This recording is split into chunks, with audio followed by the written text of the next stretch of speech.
எங்களை அதிகமாக நேசிக்கிற எங்கள் பரலோகத்தின் தகப்பனே, இந்த காலை வேளையில கர்த்தாவே உம்முடைய பிள்ளைகளோடு கூடி ஜெபிக்க நீர் கொடுத்த அந்த உன்னத ஸ்லாக்கியத்துக்காக ஆண்டவரே நன்றி செலுத்துகிறேன். நேற்று பார்த்த மனிதர்களை இந்த நாள்ல பார்க்க முடியல. எப்படிப்பட்ட ஒரு காலத்துல நாங்கள் வாழ்ந்து கொண்டிருக்கிறோம்ப்பா. நாசியில சுவாசம் இருப்பது உம்முடைய சுத்த கிருபை என்று பார்த்தோம். ஆண்டவரே ஒவ்வொரு நாளும் எங்களை நீர் எழுப்பி ஆண்டவரே உம்முடைய பாதத்துல வந்து உம்முடைய வார்த்தைகளை கேட்டு உம்முடைய பிள்ளைகளோடு ஆண்டவரே ஐக்கியப்பட்டு ஜெபிக்க நீர் கொடுத்து வருகிற அந்த உன்னத ஸ்லாக்கியத்துக்காக நன்றி.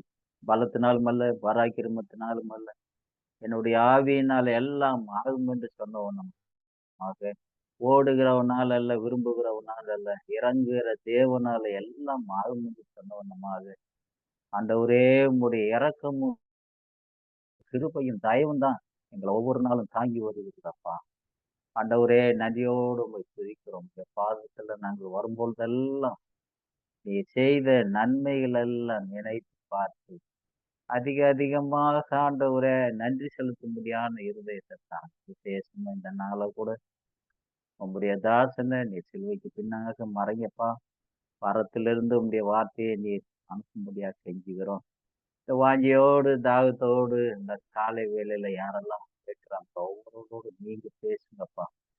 ஆண்டவரே சத்தியத்தை அறிவீர்கள், சத்தியம் உங்களை விடுதலையாக்கும். இந்த சத்தியம்தான் எங்களை விடுதலையாக்க முடியும்ப்பா. தகப்பனே நீர் எங்கள் மத்தியில இருப்பது நாங்கள் எவ்வளவு பாக்கியம் பெற்ற சந்ததிப்போம். தகப்பனே நன்றியோடு துதிக்கிறோம். எல்லா நெட்வொர்க் ப்ராப்ளத்தையும் உங்களுடைய கண்ட்ரோலுக்குள்ள வைங்க.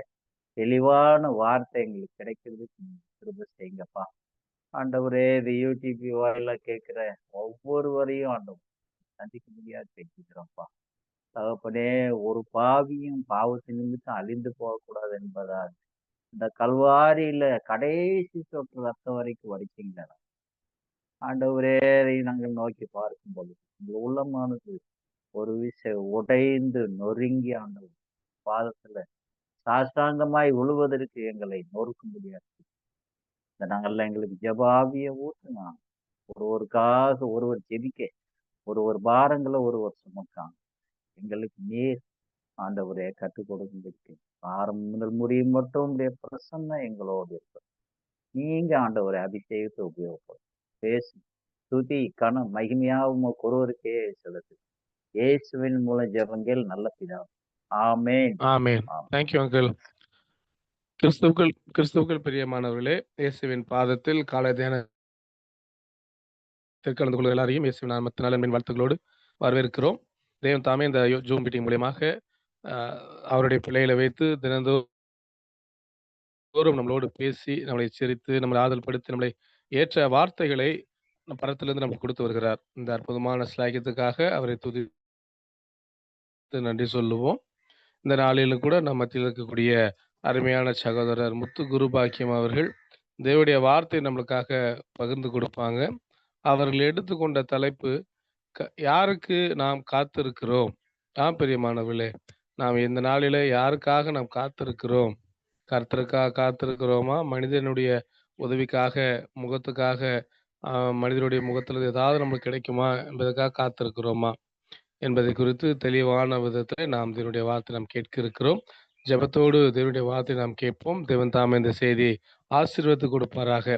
ஒவ்வொரு சகோதரர் முத்து குரு பாக்கியம் அவர்கள். தேங்க்யூ தம்பி. நாம் ஜெபிக்கலாம்.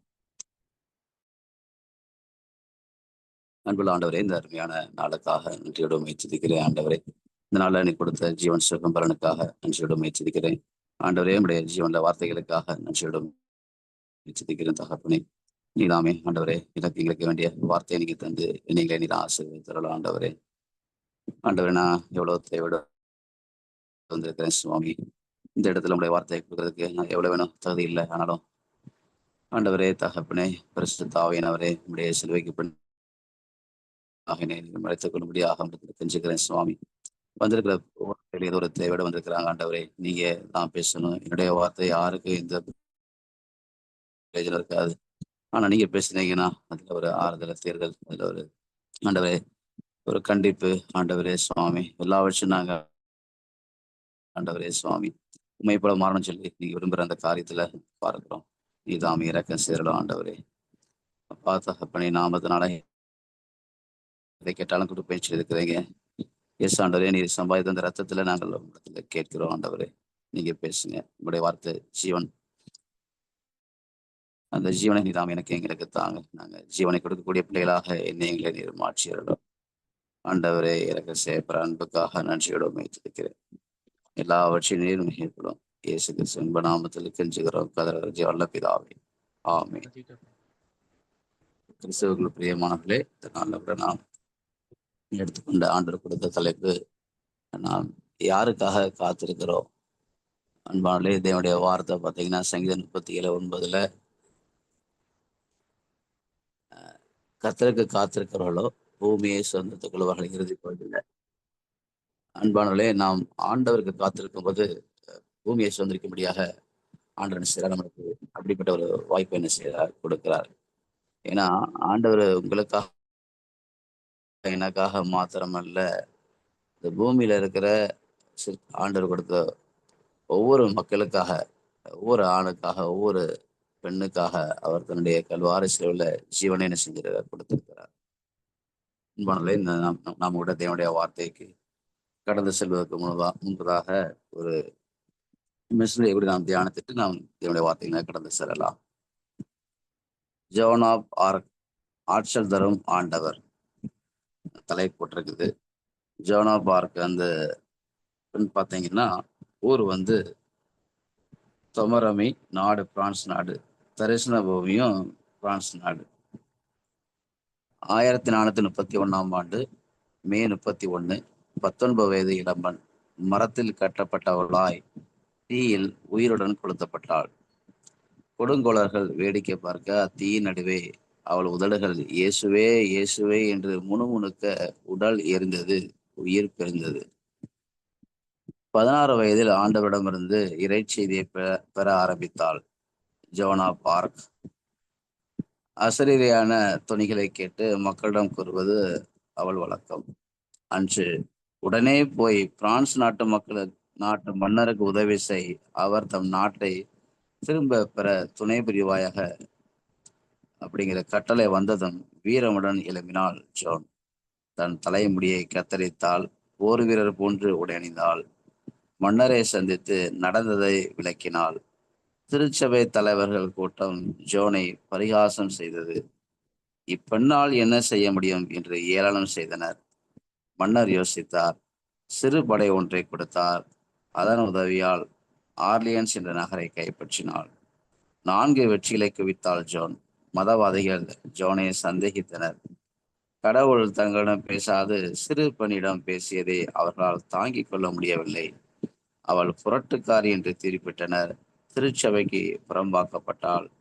தனக்கு எதிராக கூறப்பட்ட அத்தனை அவதூறுக்கும் சரியான பதிலை ஆணித்தரமாக கூறினாள். இது மதவாதிகளை நடுங்க செய்தது. எனினும் ஜோனுக்கு மதவாதிகள் மரண தண்டனை விதித்தனர். ஜோன் தன் வாழ்வை பரிபூரணப்படுத்தினாள். கடவுள் தனக்கு இட்ட பணியை நிறைவேற்றி முடித்தாள். புனிதர் என்ற பட்டமும் பெற்றாள். அன்பரே, கடவுள் உங்களுக்கு கொடுக்கும் பணியை அடையாளம் கண்டு கொண்டீர்களா? வாழ்விருந்து வாழ்வுக்கு எனக்காக கிறிஸ்து மரித்திருப்பாரானால் அவருக்காக நான் செய்யும் தியாகம் எதுவுமே பெரியதல்ல. சீட்டிஸ்டட் பியவனின் கரங்களில். ஆண்டவரே, பணி நிமித்தம் வரும் இடர்பாடுகளை தகர்த்தறிந்து பணியை என்றும் செய்வேன் என்பதே. அன்பானவர்களே, இந்த பெண்ணை குறித்து சொல்லும்போது பார்த்தீங்க அப்படின்னா,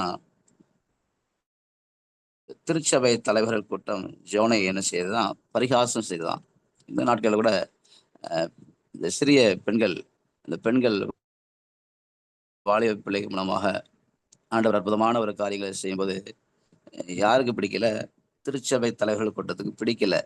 அதனால் பரிகாசம் செய்யக்கூடிய ஒரு கூட்டம் இருக்குது.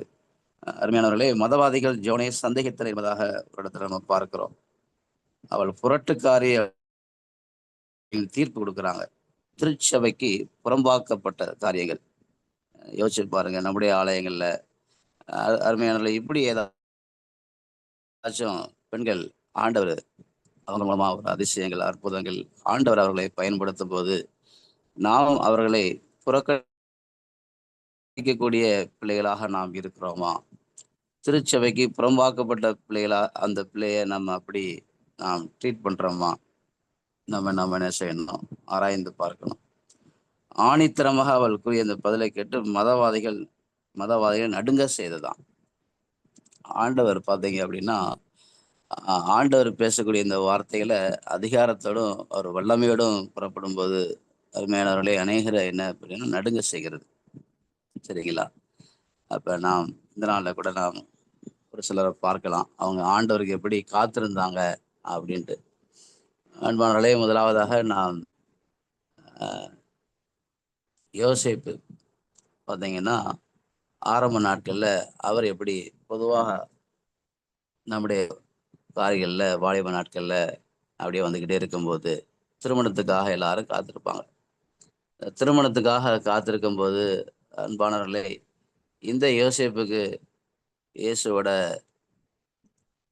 தகப்பன் அன்பானவர்களே பார்த்தீங்கன்னா அவருக்கு பார்க்கும்போது என்ன சொல்லப்படுது, அவருடைய மனைவிக்கு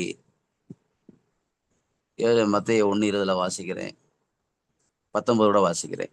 அவள் புருஷனாக யோசேப்பு நீதிமானாயிருந்து அவளை அவமானப்படுத்த மனதில்லாமல் ரகசியமாய் அவளை தள்ளிவிட யோசனையாய் இருந்தான். 18 வசனம். இயேசு கிறிஸ்துவனுடைய ஜனனத்தின் விவரமாவது, அவருடைய தாயாகிய மரியாள் யோசேப்புக்கு நியமிக்கப்பட்டிருக்கையில் அவர்கள் கூடி வரும் முன்னே அவள் பரிசுத்த ஆவியினாலே கர்ப்பவதியானாள் என்று காணப்பட்டது. பாருங்க, கூடி வரும் முன்னே பரிசுத்த ஆவியினாலே கர்ப்பவதியானாள் என்று காணப்பட்டதை பார்க்கிறோம். ஆனா இந்த கணவர் பாருங்க, அவர் என்ன செய்யறாரு, ரகசியமாய் மரியாதை தள்ளிவிட அவர் யோசனையாய் இருக்கிறாரு. ஆனா அவனை இப்படி சிந்தித்துக் கொண்டிருக்கையில் கர்த்தருடைய தூதன் சொப்பனத்தில் அவனுக்கு காணப்பட்டு, தாவீதின் குமாரனாகிய யோசேப்பே, உன் மனைவியாகிய மரியாதை சேர்த்துக்கொள்ள ஐயப்படாதே, அவளது உற்பத்தியாய் இருக்கிறது பரிசுத்த ஆவியினால் உண்டானது. அவள் ஒரு குமாரனை பெறுவாள், அவருக்கு இயேசு என்று பெயரிடுவாயாக, ஏனெனில் அவர் தமது ஜனங்களின் பாவங்களை நீக்கி அவர்களை ரட்சிப்பார் என்றான். இப்படி கர்த்தருடைய வார்த்தை வரும்போது அன்பானவர்களே, இந்த யோசேப்பு என்ன செய்யறாரு அப்படின்னா அவனுடைய வார்த்தைக்கு அவ கீழ்ப்படுகிற ஒரு காரியங்களை பார்க்கிறோம்.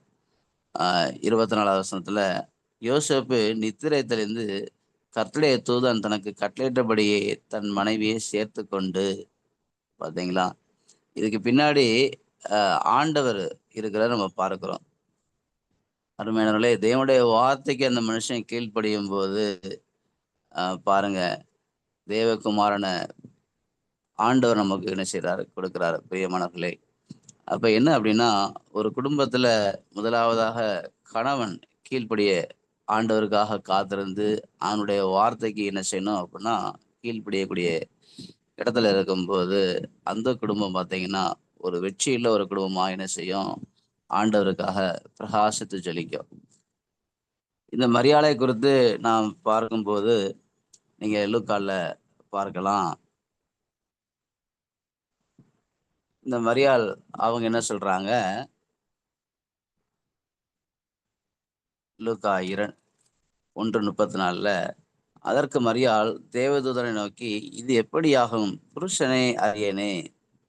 இந்த பிரச்சனை வரும்போது மரியாள் என்ன செய்யறாங்க, ஒரு கட்டத்துல புருஷன் அறியேனே இது எப்படி ஆகும் அப்படின்னு சொல்லி சொல்றாங்க.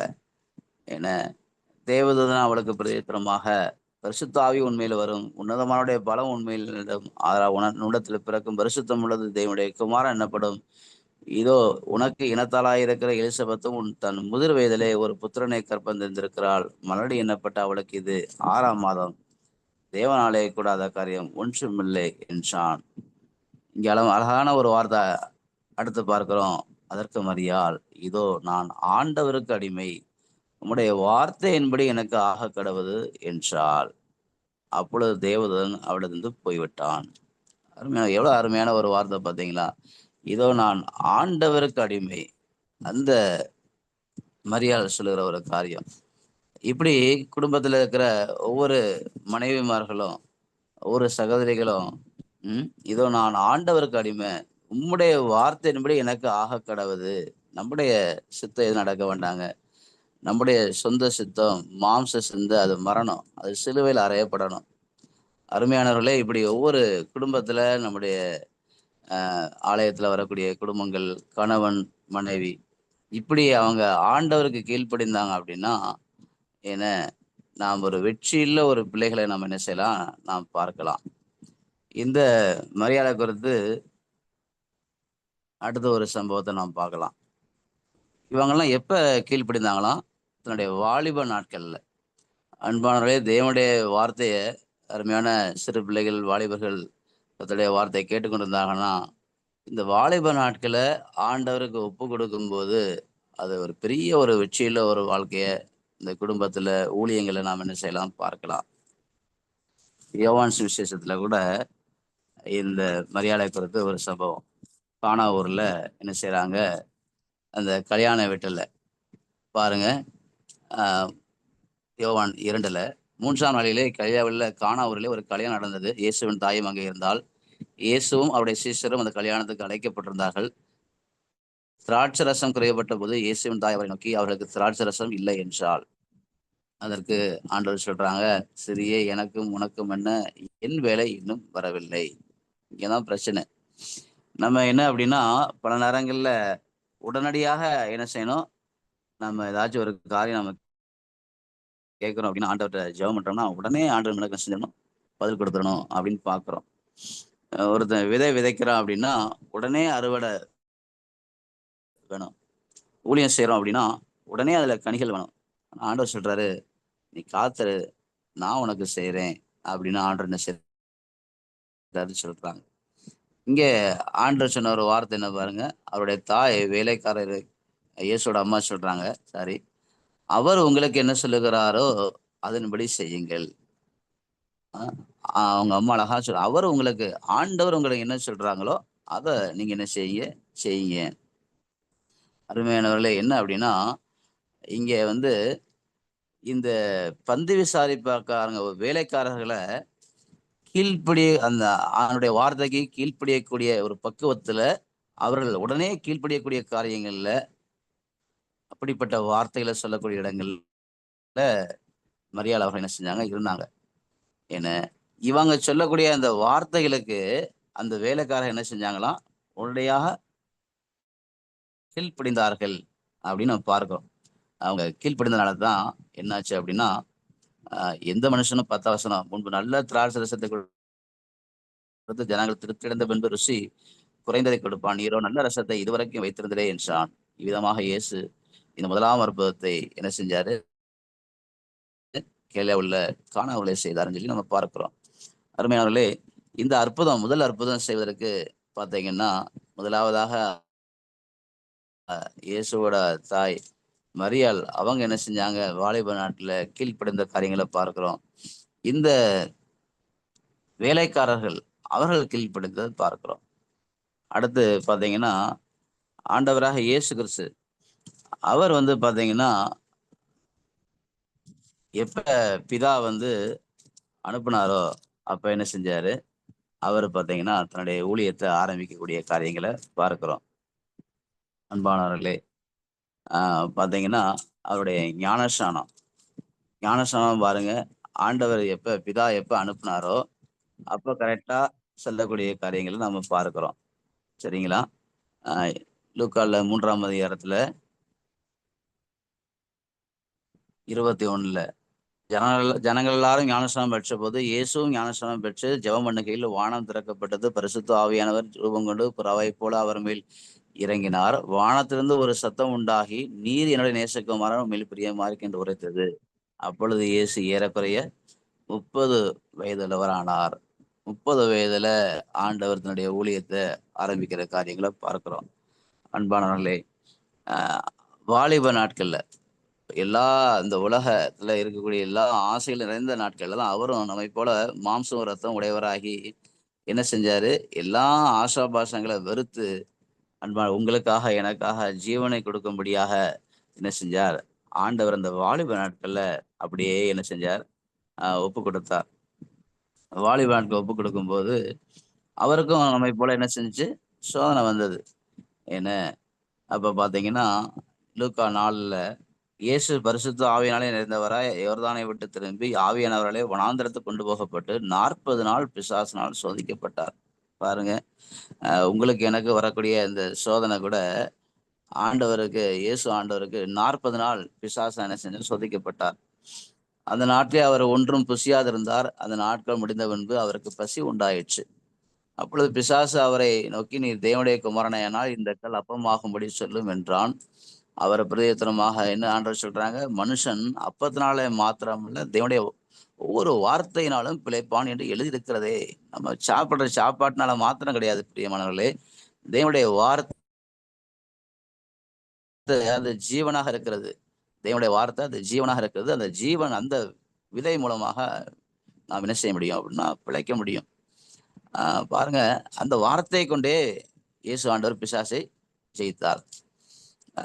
பின்பு பிசாசு அவரை உயர்ந்த மலையின் மேல் கொண்டு போய் உலகத்தின் சகல ராஜ்யங்களையும் ஒரு நிமிஷத்திலே அவருக்கு காண்பித்து, உலகத்தின் சகல ராஜ்யங்களையும் இவைகள் எல்லாவற்றையும் மேல் அதிகாரத்தையும் இவைகளின் மகிமையும் உமக்கு தருவேன், இவைகள் எனக்கு ஒப்பு கொடுக்கப்பட்டிருக்கிறது, எனக்கு இஷ்டமானவனுக்கு இவைகளை கொடுக்கிறேன், நீர் என்னை பணிந்து கொண்டால் எல்லாம் உம்முடையதாகும் என்று சொன்னான்.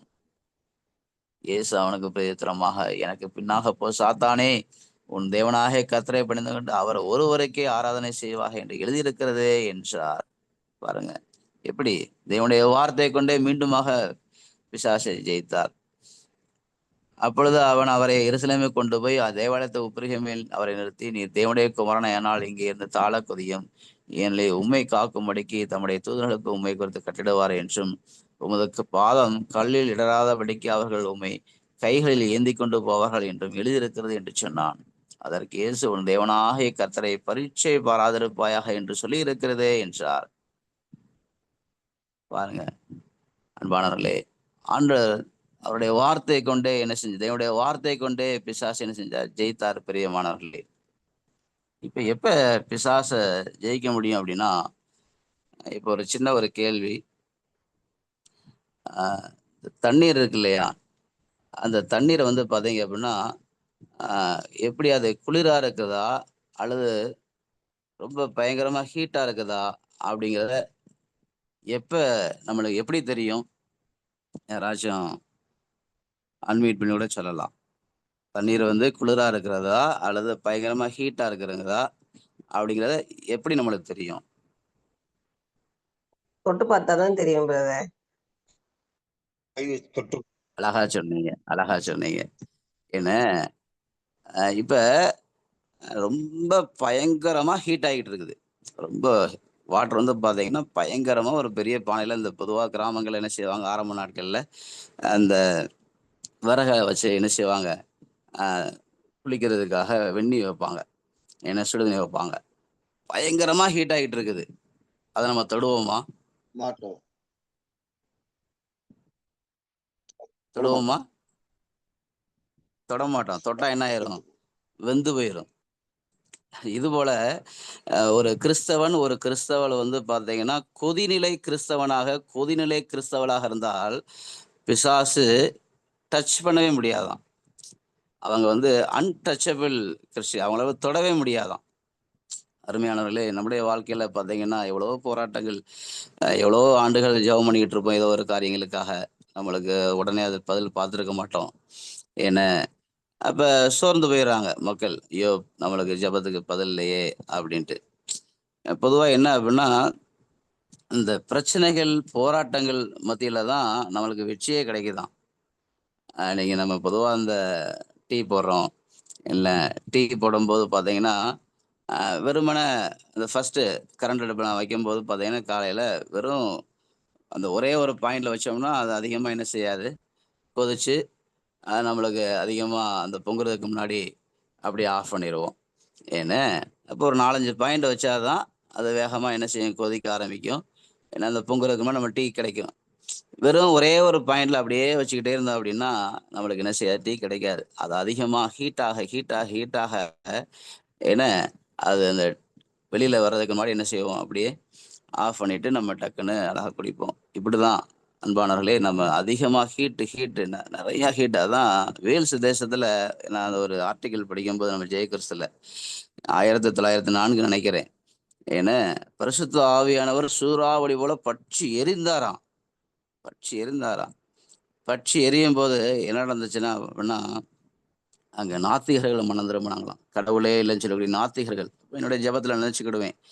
எங்க ஸ்கூல்ல ஒரு சார் அமுதன் ஒரு ஆசிரியர் இருக்கிறாரு. இதுக்கு முன்னாடி ஓய்வு பெற்ற முத்துராஜ்ன்னு ஒரு ஆசிரியர் இருக்கிறாரு. ஆ அப்ப பார்த்தீங்கன்னா, இவங்க இந்த நாத்திகர்கள் கடவுளே இல்லைன்னு சொல்லி நாத்திகர்கள் மனம் திரும்பணும் அப்படின்னு கூட என்ன செய்வேன், ஜெபத்துல தாங்கிக்கிடுவேன். இதுபோல அருமையானவர்களே, உங்களுக்கு யாராவது தெரிஞ்சாங்க அப்படின்னா, அவங்க மனம் திரும்பும்படியாக ஜெபம் பண்ணுங்க. அடுத்து அந்த தேசத்துல என்ன நடந்துச்சு அப்படின்னா, காலையில 10 மணியிலிருந்து இரவு 12 மணி வரை ஒவ்வொரு நாளும் அந்த நாட்கள்ல 3 ஆராதனை நடைபெற்றதாம். 3 ஆராதனை. காலைல 10லேருந்து இரவு 12 மணி வரை. அடுத்து சினிமா பார்க்கறதுக்கு ஆள் இல்லாம சினிமா தியேட்டர்கள மூடிட்டாங்களாம். ஜெபத்துல சொல்லுவேன் ஆண்டவர்ட்ட, "ஆண்டவரே எங்க தேசத்துல, இந்த முழு உலகத்துல இந்த விபச்சாரம், சினிமாங்கிறது விபச்சாரம். மத்தேயு 5:28 ஆண்டவர் சொல்றாரு பாருங்க. ஒரு ஸ்திரீ இச்சையோடு பார்க்கிற எவனும் தன் இருதயத்திலே அவளோட விபச்சாரம் செய்தாயிற்று." அந்த விபச்சார படத்த தான் நாங்க பார்த்துக்கிட்டு இருந்தோம். ஆரம்ப நாட்கள்ல டிபிஎம் ஆலயத்துக்கு போயிட்டு இருந்தேன். கிட்டத்தட்ட ஒரு 8, 9 ஆண்டுகள்.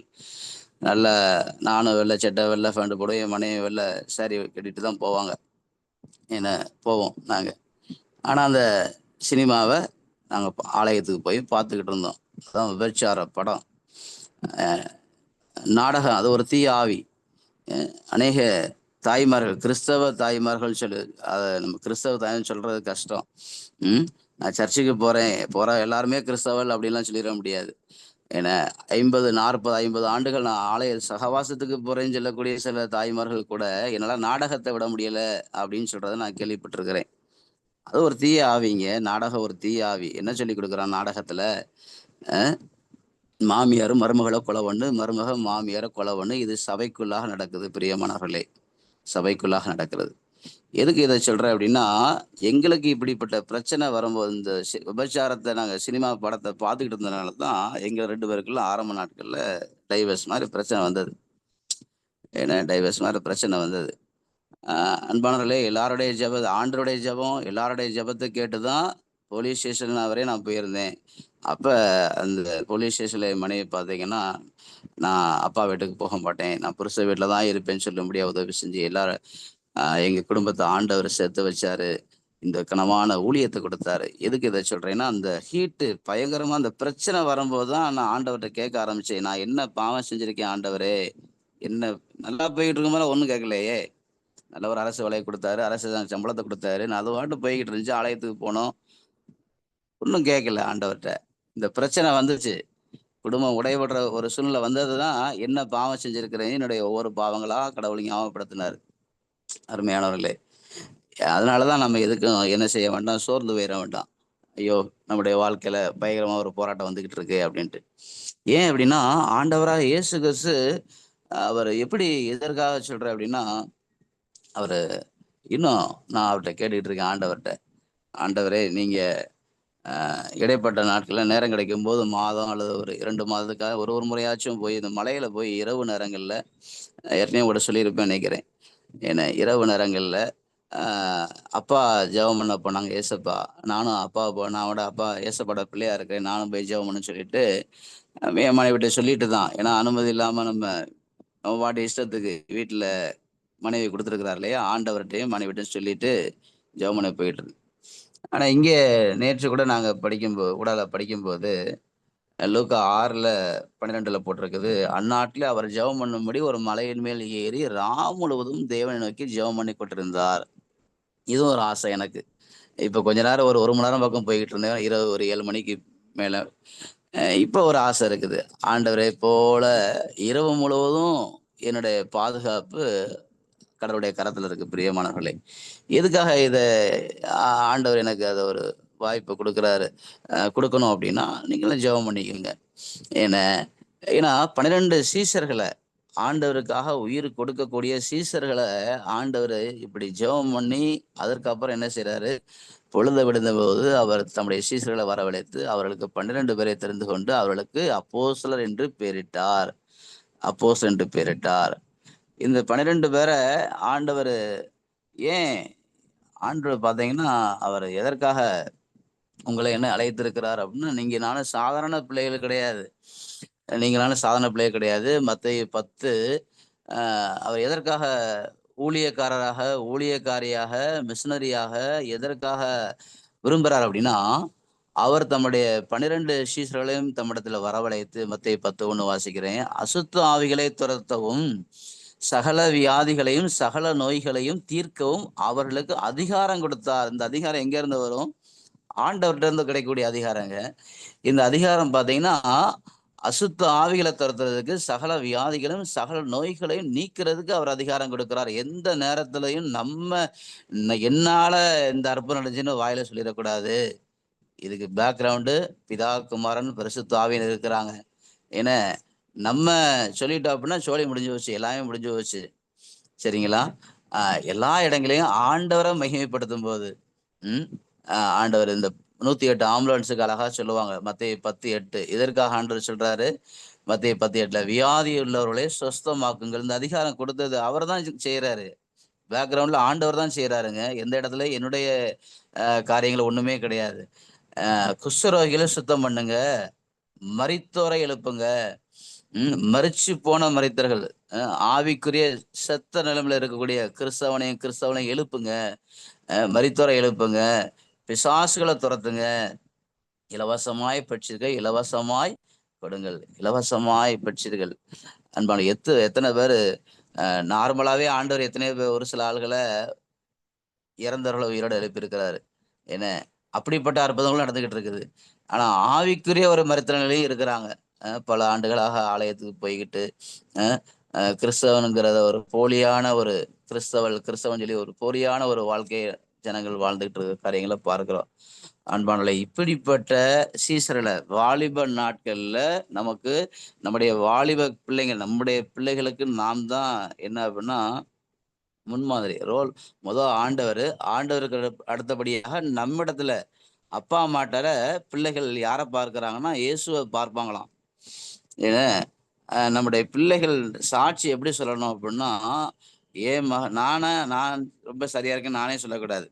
ஏன்னா என் மக தர்ஷனா என்ன சொல்லணும் அப்படின்னா, அப்பா இயேசுவை போல நடக்கிறாங்க அப்படின்னு மக சாட்சி சொல்லணும். என்னுடைய மனைவி அவங்க அம்மா இயேசுவை போல நடக்கிறான்னு சொல்லி பிள்ளை சாட்சி சொல்லணும். பிரியமானவர்களே, இதுதான் சாட்சி. ஏன்னா இது போல சபையில இருக்கக்கூடிய போதகர்கள், ஊழியக்காரர்கள், ஊழியக்காரிகள் இயேசுவை போல நடக்கிறாங்க அப்படிங்கிறத சபையில இருக்கக்கூடிய மக்கள் என்ன செய்யணும்? சாட்சி சொல்ல வேண்டும். சரிங்களா? இப்படிப்பட்ட சாட்சியே ஆண்டவர் விரும்புகிறார். இந்த வாலிப நாட்கள் மிக முக்கியமானது பிரியமானவர்களே. இந்த வாலிப நாட்கள் நாங்கள் சாதுர் சந்திரசேகரை பத்து ஒரு சம்பவத்தை நான் முன்னாடி படித்த ஒரு காரியம். ஏன்னா அவர் பார்த்தீங்கன்னா கேட்பாங்களாம், சில இந்து துறவிகள் வந்து சாதுட்ட முன்னாடி 6 மாதத்துல கேட்பாங்களாம், என்ன சாதுவே நாங்கள் இந்துல துறவியாக இருக்கிறோம் அப்படின்னா நல்லா திருமணம் முடிச்சுட்டு நல்லா பிள்ளை குட்டிகளை பெற்றுட்டு நல்லா சம்பாதிச்சுட்டு நல்லா சுகபோகமாக வாழ்ந்துட்டு இந்த வயதான நாட்டில் முடியாத நாட்களில் அந்த நாட்களில் போய் நாங்கள் துறவியாக எங்கேயாச்சும் போய் என்ன செய்வோம்? உட்காந்துட்டு இருப்போம். நீங்கள் கொஞ்சம் வயசுலயே இப்படி திருமணமே முடிக்காமல் இப்படி இருந்துட்டீங்களே, என்ன எப்படி அப்படின்னு சொல்லி கேட்டாங்களாம். அப்போ சாது சிந்தைக்கு சொன்னாராம், ஐயா ஒரு நல்ல பழுத்த பழம் இருக்குது. ஏன்னா துறவிகள்கிட்ட கேட்டார், பழுத்த பழம் இருக்குது, பழுத்த பழத்துல நீங்க உங்ககிட்ட இருக்கிற சீசன் நல்ல பழத்தை சாப்பிட்டுட்டு உங்ககிட்ட கொட்டையை கொடுத்து நீங்க சாப்பிடுங்கன்னு சொன்னா நீங்க சாப்பிடுவீங்களா அப்படின்னு சாது செஞ்சு கேட்டாராம். ஏன்னா முட்டாள்தனமானது அப்படி மாதிரி ஒரு சில வார்த்தை சொன்னாங்களாம் அந்த துறவிகள். இது போலதான் ஏன்னா ஆண்டவராக இயேசு கிறிஸ்துக்காக நான் ஊழியம் செய்கிறேன் அப்படின்றது நல்லா கிறிஸ்தவங்க நல்லா திருமணம் முடிச்சுட்டு பிள்ளை குட்டியை பத்துட்டு நல்லா சம்பாதிச்சுட்டு சுகமோகமாக வாழ்ந்துட்டு நல்லா ஜாலியாக ஊரை சுற்றிட்டு 60 வயசுக்கு மேலே பார்த்துக்கலாம் ஊழியம் செய்கிறதுக்கு அப்படின்னு யாராச்சும் நினச்சாங்கன்னா முட்டாள்தனமாத பிரியமானவர்களே. ஆண்டவராக இயேசு கிறிஸ்து வாலிப நாட்களை கொடுத்தார். அவருடைய தாய் மரியாள், தகப்பன் யோசேப்பு வாலிப நாட்கள்ல கொடுத்தாங்க. ஏன்னா அப்ப ஆண்டவர் உங்கள்கிட்ட என்னையும் இந்த வாலிப நாட்கள் என்ன செய்யறார்? அவர் விரும்புகிறார். சரிங்களா? அப்படி அன்பானவர்களே, யார் யார் ஆண்டவருக்காக காத்திருந்தாங்க, இன்னும் ஒரு சில ஆள் கொடுத்து நான் தேவனுடைய வார்த்தைக்கு நிறைய கடந்து செல்லலாம். சங்கீதம் 27:4 கர்த்தருக்கு காத்திரு, அவர் உன் இருதயத்தை ஸ்திரப்படுத்துவார். திடமனதாயிருந்து கர்த்தருக்கே காத்திருது. காத்திருப்பது அன்பானலே நம்ம ரொம்ப முக்கியமானது. ஆண்டவருக்கு மட்டும்தான் நாம் என்ன செய்யணும்? காத்திருக்க வேண்டும். சரிங்களா? அடுத்து நான் இந்த காத்திருக்கிற தலைப்பு வரும்போது என்ன ஒரு காரணம் அப்படின்னா, ஸ்கூல்ல பிள்ளைங்க இருக்கிறாங்க. பிள்ளைங்களை எங்களால் ஒன்றுமே செய்ய முடியலை. வீட்டு பாடம் டெய்லி மேக்ஸிமம் ஞாயிற்றுக்கிழமை தவிர்த்து வீட்டு பாடம் கொடுக்குறேன். வீட்டு பாடம் எழுதாமல் சில பையங்க வராங்க. என்ன எது எது பேசுவான், சிலவங்க அப்படியே கோவம் வரும்.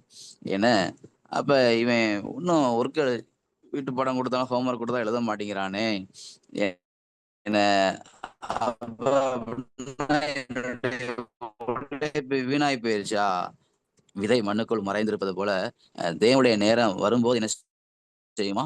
அது முளைக்குமா? கடவுளுடைய நேரம் வரும்போது நிச்சயமாக அந்த குழந்தை என்ன செய்யும்? ஒரு வெற்றியுள்ள ஒரு பிள்ளை என்ன செய்யும்? மாறும். அப்ப அதற்கு நாம் என்ன செய்யணும் அப்படின்னா, நாம் கலாத்தியர் 6:9 ஒரு வார்த்தை இருக்கு. நன்மை செய்கிறதில் சோர்ந்து போகாதிருப்போமாக, தளராதிருந்தால் ஏற்ற காலத்துல என்ன செய்வோம்? அறுப்போம். நாம் நன்மை செய்யறத என்ன செய்யக்கூடாது? சோர்ந்து போயிடக்கூடாது. என்ன தொடர்ச்சியா அந்த பிள்ளைங்களுக்காக நாம் அவங்களுக்கு ஆண்டவர்கிட்ட அதிகமாக ஜெபிக்கும் போது அன்பானவர்களே, ஆண்டவர் வெற்றி என்ன செய்வார்? கொடுப்பார். காத்திருக்கிறதுல நமக்கு ஏன் கடினமா இருக்கு அப்படின்னா, காத்திருக்கிறதுல உடனடியாக என்ன செய்ய நம்மளுக்கு பலன் தெரியாது. ஒரு விவசாயி பார்த்தீங்கன்னா, விதை போட்ட உடனேயே என்ன செய்ய முடியாது? அவரு அறுவடை எதிர்பார்க்க மாட்டாரு பிரியமானவர்களே. யாக்கோபு 5:7 போட்டிருக்குது. இப்படி இருக்க சகோதரரே, கர்த்தர் வரும் அளவும் நீடிய பொறுமையாயிருங்கள். இதோ பயிரிடுகிறவன் பூமியின் நற்பலனை அடைய வேண்டும் என்று முன்மாறியும் பின்மாறியும் வரும் அளவும் நீடிய பொறுமையோட என்ன செய்வான்? காத்திருக்கிறான். அந்த மழைக்காக காத்திருக்கிறான் பிரியமானவர்களே. இப்ப நாம் ஆணுடைய வேலைக்காக நாம் என்ன செய்யணும்? நாம் காத்திருக்க வேண்டும். அடுத்து என்ன அப்படின்னா, நம்ம காத்துக்கிட்டு இருக்கிறோம். ஆனா மற்றவங்க முன்னேறிக்கிட்டே இருக்கிறாங்களே, நம்ம மட்டும் அதே லெவல்ல உட்காந்துருக்க மாதிரி தெரியுதே கூட ஒரு சில தோன்றலாம். சங்கீதம் 37:1-2 பொல்லாதவர்களை குறித்து எரிச்சல் அடையாதே, நியாயக்கேடு செய்கிறவர் மேல் பொறாமை கொள்ளாதே. நியாயக்கேடு செய்யறான்னு தெரியுது, அவன் மேல பொறாமைப்படாத.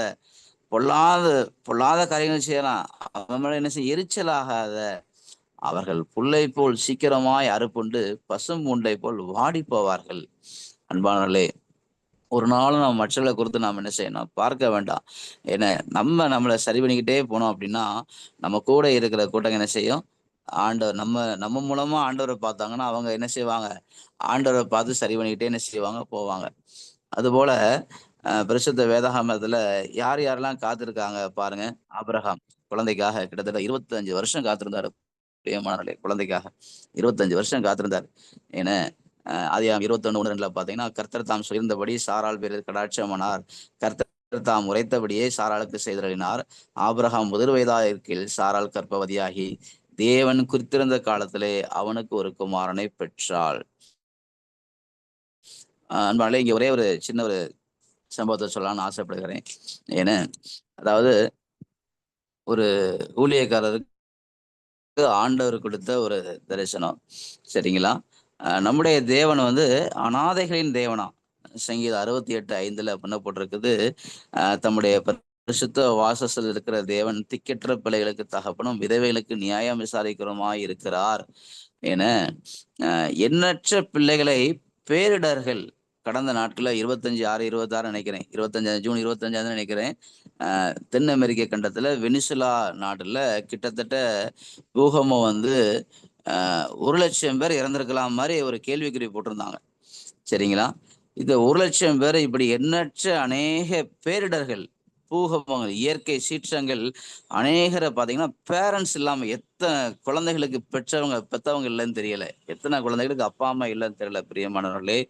ஏன்னா இப்படி அப்பா அம்மா இல்லாம எத்தனை குழந்தைகள் அனாதைகளாக அனாதை இல்லங்களையும் அல்லது மனநலம் பாதிக்கப்பட்ட மக்களாக மனநலம் மையங்களை இருக்கிறாங்கன்னு தெரியல. குழந்தையில்லா தம்பதியினரை விட பெற்றோர் இல்லா குழந்தைகளே இந்த உலகத்துல அதிகமா இருக்கிறாங்களாம். பிரசங்கி மாறாத தீர்க்க தரிசனம் இருக்கட்டும், 5 ஆண்டுகளுக்கு மேல் காத்திராது தத்தடுங்கள், 5 வருஷத்துக்கு மேல குழந்தை இல்லையா, அவங்க என்ன செய்யுங்க, தத்தெடுங்க அப்படின்னு சொல்லி அந்த தரிசனத்துல அந்த ஊழியக்காரருக்கு ஆண்டவர் கொடுத்திருக்கிறாரு. நாமே தேவனுக்கு தத்து பிள்ளைகள் தானே. பார்த்தீங்கன்னா ரோமர் 8:15 அந்தபடி திரும்பவும் பயப்படுகிறதுக்கு நீங்கள் அடிமைத்தனத்தின் ஆவியை பெறாமல் அப்பா பிதாவே என்று கூப்பிடப்படுகிற புத்திர சுவிகாரத்தின் ஆவியை பெற்று, நமக்கே ஆண்டவர் என்ன செய்ய, அப்பா பிதாவேன்னு சொல்லி கூப்பிடப்படுற அந்த புத்திர சுவிகார ஆவியை நம்மளுக்கு கொடுத்திருக்கிறாரே பிரியமானவர்களே. யோசிச்சு பாருங்க. கலாத்தியர் 4:5 காலம் நிறைவேறின போது ஸ்ரீனிடத்துக்கு பிறந்தவர் நியாயப்பிரமாணத்துக்கு கீழாரமாகிய தம்முடைய குமாரனை தேவன் அனுப்பினார். நேரம் நிறைவேறின போது என்ன செஞ்சாரு, குமாரனை அனுப்பினார். எபேசியர் 1:5-6 பிரியமானவருக்குள் தாம் நமக்கு தந்திரன தம்முடைய கிருபையின் மகிமைக்கு புகழ்ச்சியாக தம்முடைய தயவுள்ள சித்தத்தின்படியே நம்மை இயேசு கிறிஸ்து மூலமாய் தமக்கு சுவிகார புத்திரராகும்படி முன்குறித்திருக்கிறார். இயேசு கிறிஸ்து மூலமாய் சுவிகார புத்திரராக முன்குறித்த தேவன். அருமையானவர்களே, என்ன சொல்லப்பட்டிருக்கு அப்படின்னா, பெற்றோர் அற்றோருக்கு பெற்றோராகி, எத்தனை குழந்தைகள் அவங்க பேரண்ட்ஸ் இல்லாம இருக்கிறாங்க, அவங்களுக்கு ஒரு பெற்றோரா ஆகுங்க. அவங்க முகம் அப்படிப்பட்ட அந்த பெற்றோர் இல்லாத குழந்தையோட முகத்தை என்ன செய்யுங்க, மலர செய்யுங்க. அவர் முகம் மலர செய்வன்னு சொல்லி போட்டிருக்குது. 2ஆம் குழந்தை வேண்டும் நினைச்சா கூட நீங்க தத்தெடுக்கலாம். ஏன் அப்படின்னா, நாம் எஸ்தர்களை இழந்து விடாதீர். எஸ்தர் 2:7 முதல் பகுதியில பாத்தீங்கன்னா, அவன் தன் சிறிய தகப்பன் குமாரத்தியாகிய எஸ்தர் என்னும் அஸ்ஸாளை வளர்த்தவன். அவளுக்கு தாய் தகப்பன் இல்லை. வேத புத்தகத்துல எஸ்தர் புத்தகத்தை பாக்குறோம். எஸ்தர் புத்தகம், அந்த எஸ்தர் அந்த மகளுக்கு அப்பா அம்மா இல்லைங்க. ஆனா சிறிய தகப்பன் மொர்தகாய் அந்த தகப்பன் எடுத்து வளர்த்ததுனால அந்த யூத ஜனங்கள் யூத குலத்தை காப்பாற்றும்படியாக, அழிந்து போக இருக்கிற யூத குலத்தை காப்பாற்றும்படியாக அந்த தாய் தகப்பன் இல்லாத அந்த எஸ்தர் மகளை ஆண்டவர் ராஜ்யாத்தியாக உயர்த்தி இருப்பாரானால். ஏன்னா அந்த ராஜ்யாத்தி அழகா சொன்னா, என்ன சொன்னா, நான் செத்தாலும் சாகிறேன் அப்படின்னா, செத்தாலும் சாகிறேன்னு சொல்லி. அன்பானவர்களே, அப்படிதான் ஆண்டவர் பார்த்தீங்கன்னா, ஒரு தகப்பன், ஒரு குடும்பம் பாருங்க, தங்களது 3 பிள்ளைகளை சுனாமியால் பறிகொடுத்த ஒரு பரமேஸ்வரன் ஒரு தம்பதி என்ன செஞ்சிருக்காங்களாம், இப்போது 37 பிள்ளைகளுக்கு அவங்க பெற்றோராக இருக்கிறாங்களாம். 37 குழந்தைகளுக்கு அவங்க பேரண்ட்ஸா இருக்கிறாங்களாம். யோசிச்சு பாருங்க. எத்தனையோ ஆண்டுகளா குழந்தை இல்லை ஏன்னா அப்படின்னு நம்ம வேதனைப்பட்டுக்கிட்டு இருக்கிறோம். இப்படி ஆண்டவர் பேசினார் அப்படின்னா அழகா, குழந்தை இல்ல, அப்படி அப்பா அம்மா இல்லையே, எனக்கு தகப்பன் இல்லையே, தாய் இல்லையே அப்படின்னு இருக்கக்கூடிய பிள்ளைகளுக்கு பேரண்ட்ஸா கூட என்ன செய்யலாம், இப்படி எஸ்தர் மகளை எப்படி ஆண்டவர் அவளுக்கு ஒரு சிறிய தகப்பனை, ஒரு சின்ன தகப்பனை கொடுத்தாரு இல்லையா. ஏன்னா அந்த மகள் அவ என்ன செஞ்சா, அழகா ஒரு வார்த்தை எஸ்தர் புத்தகத்துல நாம் பார்க்கலாம்.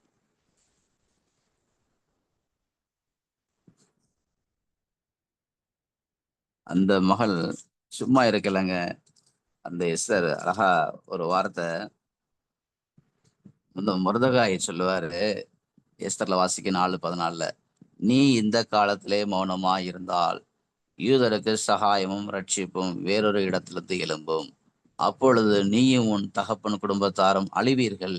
நீ இப்படிப்பட்ட காலத்துக்கு உதவியாய் இருக்கும்படி உனக்கு ராஜ மேன்மை கிடைத்திருக்கலாமே, யாருக்கு தெரியும் என்று சொன்னான். நாம் அன்பானவர்களே, இப்ப தேவனுடைய வார்த்தையை கேட்டுக்கொண்டிருக்கிறோம். ஊழியம் செய்யாம இருக்கலாம். அருமையான சிறு பிள்ளைகளே, வாலிபர்களே, இந்த வார்த்தையை கேட்டுக்கிட்டு ஒவ்வொரு வாலிப சகோதர சகோதரிகள் ஊழியம் செய்யாத பிள்ளைகளாக இருந்தால், இந்த வார்த்தை அருமையானவர்களே என்ன போட்டிருக்குது, நீங்க மௌனமா இருந்தீங்கன்னா ஆண்டவர் வேற ஒரு வாலிபரை கொண்டு சத்தியத்தை சொல்ல வாராம். நீங்க சகோதரி வாலிப சகோதரி அமைதியா இருந்தா ஆண்டவர் வேற ஒரு வாலிப சகோதரியை கொண்டு என்ன செய்வாராம், சத்தியத்தை சொல்ல வாராம். ஆனா நீயும் உன் குடும்பத்தாரும் அழிவீங்க. எவ்வளவு பயங்கரமான ஒரு வார்த்தையா இருக்குது. நானும் சாதாரண பிள்ளைங்க இல்லைங்க, இயேசு ராஜான்னு பாட்டு படிக்கிறோம். ராஜா விட்டு பிள்ளைங்க, நம்ம எல்லாம் ராஜா விட்டு பிள்ளை. ராஜா விட்டு பிள்ளை என்ன செய்யணும், ராஜா சொல்றதை செய்யணும்ல, நம்ம சொல்றதை செய்யறது கிடையாது. ராஜா சொல்றத, இயேசு ராஜா என்ன சொல்றாரோ, பரிசுத்த ஆவியானவர் என்ன சொல்றாரோ அதை செய்யணும். ஆண்டவர் என்ன சொல்ல விரும்புறாரு, நீ உலகமெங்கு புறப்பட்டு போய் சகல ஜாதிகளையும் சீஷரா ஆக்கியிருக்கிறோமா? அதான் ஒரு பெரிய கேள்வி.